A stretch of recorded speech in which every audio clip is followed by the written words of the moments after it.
20 में से 18 टिकट्स का ऐलान किया जा चुका है। उसमें से भी एक टिकट जो है वो दे के वापस ले लिया गया है। इमरान खान साहब जो गवर्नर हाउस है नथिया गली के अंदर, वो बहुत पसंद है उन्हें। अब उसके अंदर जनाब खुशखबरी इधर भी इमरान खान साहब के लिए पैदा कर दी गई है। जो कमर्शियल फीडर्स हैं, जो मार्केटों के साथ अटैच्ड हैं, 7 बजे से लेकर 10 बजे तक जो है वहां पे बिजली बंद कर दी जाए। साद रिजवी साहब की गाड़ी के ऊपर फायरिंग हुई है। मुझे परवेज मुशर्रफ ने कहा कि जी मैं आपके साथ बड़ा अच्छा मेरा रिलेशनशिप रहेगा। अब जेहन में रखिएगा कि यूसुफ रजा गिलानी साहब जो है वो पाकिस्तान पीपल्स पार्टी में ही है और बख्तावर भुट्टो ने जो है वो अपने ही पार्टी के रहनुमा के बारे में बात कही।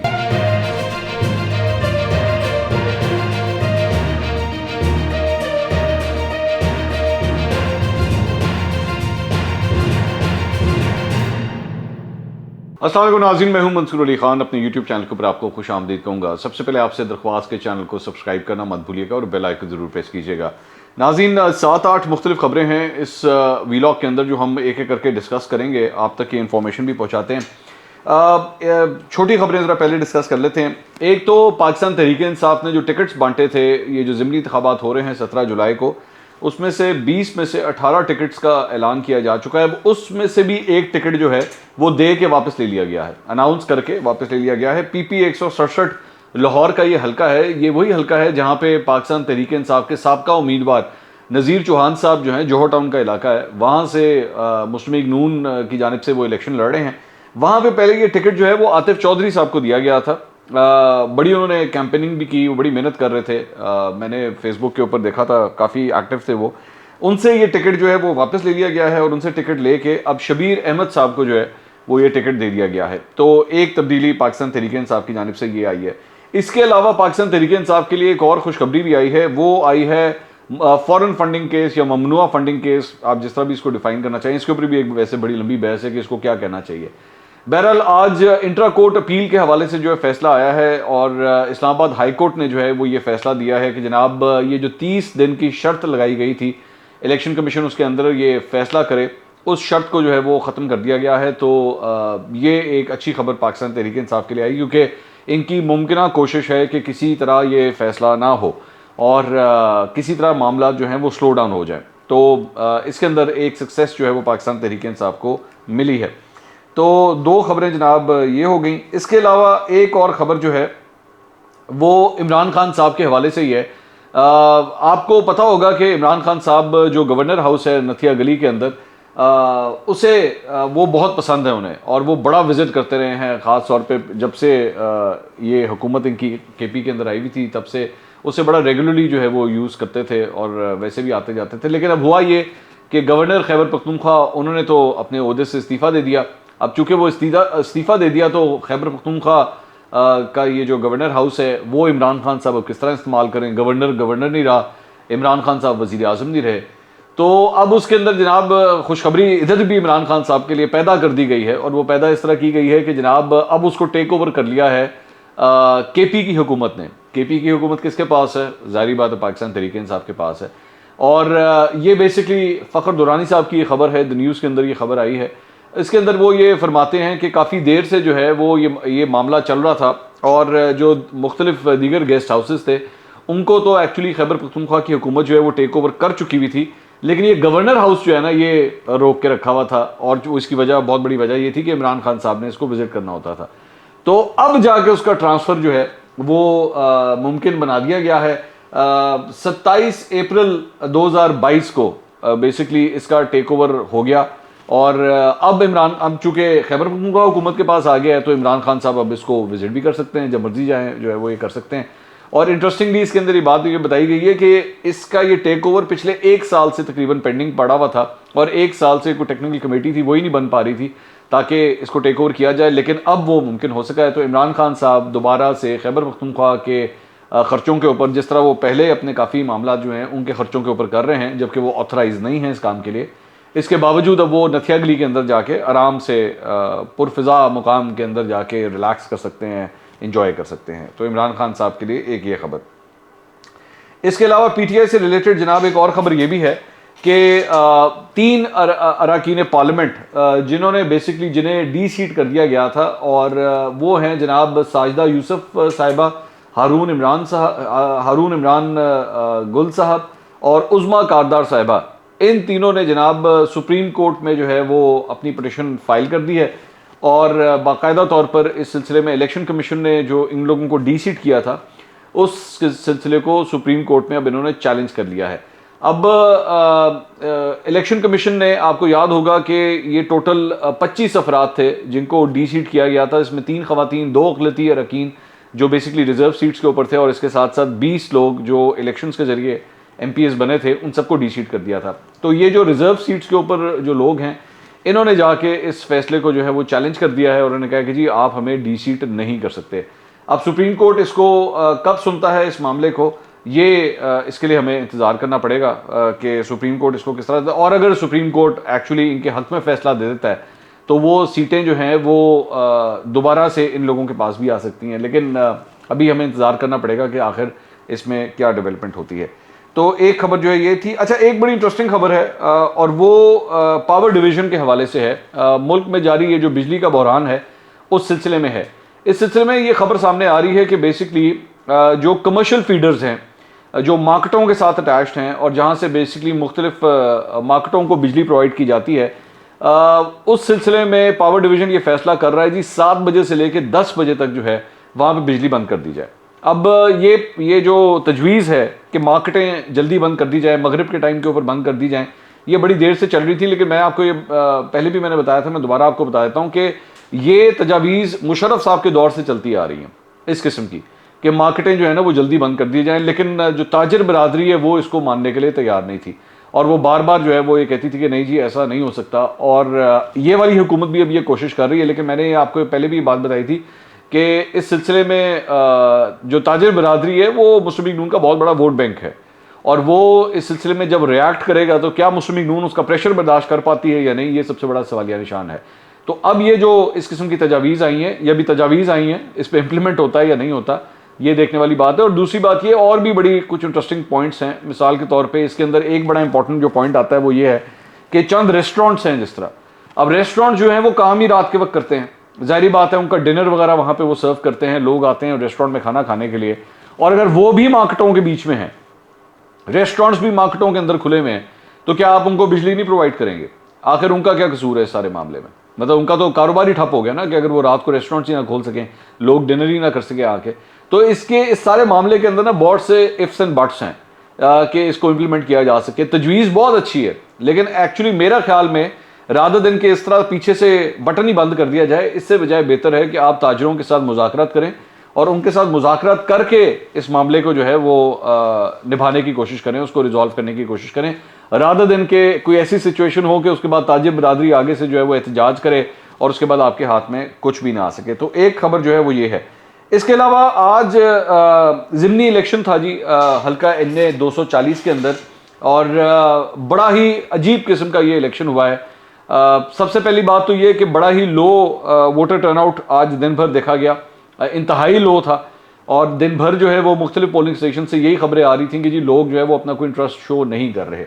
अब ज़िमनी इलेक्शंस नॉर्मली होते भी ज़रा लो वोटिंग के हवाले से हैं। इस इलेक्शन के अंदर जो असल मुकाबला चल रहा था वो 4 पार्टियों के दरमियान चल रहा था, MQM, PSP, TLP और पाकिस्तान पीपल्स पार्टी। पाकिस्तान तहरीक इंसाफ ने इस इलेक्शन के अंदर पार्टिसिपेट नहीं किया। ये सीट बेसिकली MQM की सीट थी, जो उनके जो साबका MNA थे, जब वो इंतकाल कर गए थे तो उसके बाद ये सीट खाली हुई थी और इस वजह से यहाँ पे हो रहा था ये इलेक्शन। लेकिन दिन भर जो फुटेज हमें मौसूल हुई और जो रिपोर्ट्स आई हैं हल्के से, वो वहाँ पे शदीद किस्म की जो है वो जो खबरें आई हैं, वो वहाँ पे मारा मारी, गोलियाँ चली हैं, फायरिंग हुई है, बल्कि एक पॉलिटिकल जो कारकुन है उसके शहीद होने की भी खबर आई है। TLP ये दावा कर रही है कि जी साद रिजवी साहब की गाड़ी के ऊपर फायरिंग हुई है। PSP का ये कहना है कि अनीस कायम खानी साहब की गाड़ी के ऊपर जो है वो फायरिंग हुई है। दोनों महफूज रहे। अनीस कायम खानी साहब के बारे में तो कहा जा रहा है कि वो गाड़ी के अंदर ही मौजूद नहीं थे। लेकिन मुख्तलिफ जो एरियाज़ हैं वहाँ पे मुख्तलिफ पार्टियों के कारकुनान जो हैं वो आपस में काफ़ी उनका आपस में लड़ाई झगड़ा हुआ है। अब ये बेसिकली लांडी का एरिया है और लांडी के एरिया के अंदर पहले भी जब इलेक्शंस वगैरह हुए हैं तो काफ़ी इस किस्म की रिपोर्ट्स हमेशा माजी के अंदर भी आती रही हैं। अब आज भी जो है वो इस सिलसिले में कुछ ऐसी रिपोर्टें आ रही हैं। इस वक्त जब ये वीलॉग रिकॉर्ड हो रहा है तो अभी जो है वो रिजल्ट्स अभी आना शुरू हुए हैं, तो हमें वेट करना पड़ेगा कि कब तक जाके रिजल्ट जो है कंपाइल होता है और उसके बाद ये भी पता लगेगा कि वोटर टर्नआउट जो है वो कितना था। अच्छा जी, इसके अलावा एक और खबर जो है वो परवेज़ मुशर्रफ साहब के हवाले से है। यूसुफ रज़ा गिलानी साहब, साबिक वज़ीर आज़म पाकिस्तान, उन्होंने सेनेट के अंदर एक खिताब किया और अपने इस खिताब के अंदर, ये आप स्क्रीन के ऊपर भी देख रहे हैं, अपने इस खिताब के अंदर बेसिकली उन्होंने माजी का एक जिक्र किया परवेज़ मुशर्रफ साहब के हवाले से।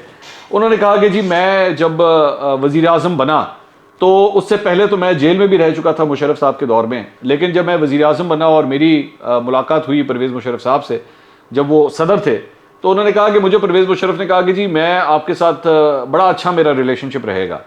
तो मैंने आगे से उनको कहा कि जी परवेज़ मुशर्रफ साहब आपको कोई परेशानी नहीं होगी क्योंकि मैं किताब के साथ चलने वाला बंदा हूँ, मैं किताब के मुताबिक काम करता हूँ, तो हमारा कोई आपस में कोई इशू नहीं होगा। और मैंने दिल में कोई बात नहीं रखी उनके हवाले से। उनकी जो साहबजादी हैं फ़िज़ा बतूल गिलानी साहिबा, उन्होंने ये ट्वीट किया और इस ट्वीट के अंदर जो है वो उन्होंने ख़ास तौर पे ये जिक्र किया कि जी माजी की चीज़ें जो हैं वो भुला देनी चाहिए। और ये देखें कितना ज़बरदस्त, बेसिकली अपने वालिद साहब के बारे में वो ये कह रही थी कि देखें कितना ज़बरदस्त जेस्चर जो है वो इन्होंने दिखाया है। उन्होंने कहा जी when you choose to forgive those who have hurt you, you take away their power, forgiveness is virtue of the brave. और यूसुफ रज़ा गिलानी साहब को उन्होंने अपने वालिद साहब को टैग किया। लेकिन बख्तावर भुट्टो जरदारी साहिबा ने उसके बाद इनकी ट्वीट को कोट ट्वीट किया और उन्होंने लिखा हाईली इनसेंसिटिव ट्वीट। अब जेहन में रखिएगा कि यूसुफ रज़ा गिलानी साहब जो हैं वो पाकिस्तान पीपल्स पार्टी में ही हैं और बख्तावर भुट्टो ने जो है वो अपने ही पार्टी के रहनुमा के बारे में बात कही। Highly insensitive tweet, absolutely no bravery और place to forgive, perhaps this is what your family feel, but as the daughter of शहीद Benazir Bhutto it certainly isn't what I feel, especially given his direct involvement with no remorse in my mother's assassination. So Bakhtawar Bhutto Zardari साहिबा जो हैं वो ये कह रही हैं कि जी परवेज़ मुशर्रफ जो हैं वो मेरी वालिदा की शहादत के डायरेक्ट ज़िम्मेदार हैं, उनके कत्ल के जो हैं वो डायरेक्ट ज़िम्मेदार हैं। तो पाकिस्तान पीपल्स पार्टी से बख्तावर भुट्टो जरदारी साहिबा जो है वो ये बात कह रही हैं। अच्छा, अब इसमें एक इंपॉर्टेंट पॉइंट ये है कि ये जो कन्फ्यूजन है, यूसुफ रज़ा गिलानी साहब ज़हन में रखिएगा कि कोई मतलब छोटे मोटे पाकिस्तान पीपल्स पार्टी के रहनुमा नहीं, बड़े सीनियर रहनुमा है।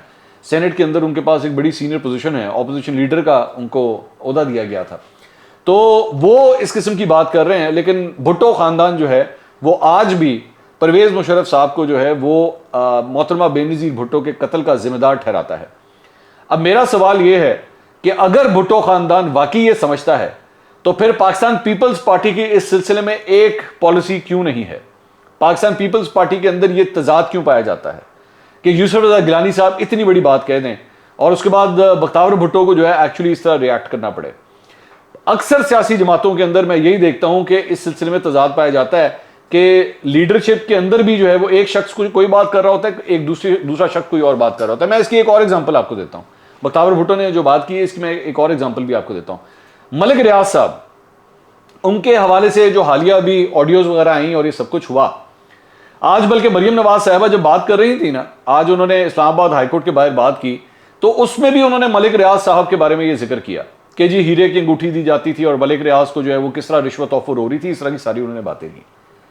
मेरा यहां पे सवाल ये है कि मैंने उस वक्त भी जब ये ऑडियोज आई थी, आप मेरा वीलॉग उठा के देखिएगा, मैंने उस वक्त भी ये बात कही थी कि भाई इन चीजों के ऊपर, इन ऑडियोज के ऊपर सियासत मत करें। अगर आपके पास ये सारी चीजें आ चुकी हैं तो जाएं जाके उसके ऊपर कानूनी कार्रवाई का आगाज करें। आप लोग बैठे किस चक्कर में हुए हैं? आप लोग किस चीज का इंतजार कर रहे हैं? अगर आपको पता है, आपको नजर आ गया है, आप उसको बैठ के इन चीजों को कोट कर रहे हैं अपने प्रेस कॉन्फ्रेंसेस के अंदर, इन सारी चीजों का जिक्र कर रहे हैं, तो ले ना स्टैंड, फिर खड़े हो इस बात के ऊपर। आप लेंगे मलिक रियाज के खिलाफ एक्शन, लेकिन मलिक रियाज के खिलाफ एक्शन लेने में मैं ये समझता हूं अगर सबसे बड़ी कोई दीवार बीच में आएगी तो वो होगी पाकिस्तान पीपल्स पार्टी।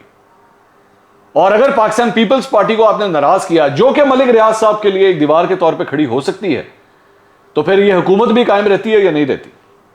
जाहिर बात है अगर पाकिस्तान पीपल्स पार्टी बीच में से पुल आउट कर गई तो फिर ये हुकूमत किस तरह सर्वाइव करेगी? ज़हन में रखिएगा कि लाहौर के अंदर जो बिलावल हाउस है वो बहरिया टाउन के अंदर है, ठीक है, और कराची के अंदर जो बहरिया टाउन था उसके अंदर सिंध की हुकूमत ने बड़ा एक अहम किरदार अदा किया था उस बहरिया टाउन को आबाद करने के लिए। और जरदारी साहब के ऊपर जो है वो ये एलिगेशन लगते हैं कि जनाब उन्होंने बड़ा एक अहम किरदार अदा किया है। तो वो मलिक रियाज और कुछ हल्के आज ये बात कह भी रहे हैं इस्लामाबाद के अंदर कि मलिक रियाज के खिलाफ जो मामला शुरू हुए हैं तो सिग्नल्स पहुंचाए गए हैं कि जनाब हथौला अपनी स्पीड स्लो करो थोड़ी जी। तो सियासतदानों की बयानात एक तरफ और अमल एक तरफ, दोनों में बड़ा तजाद पाया जाता है।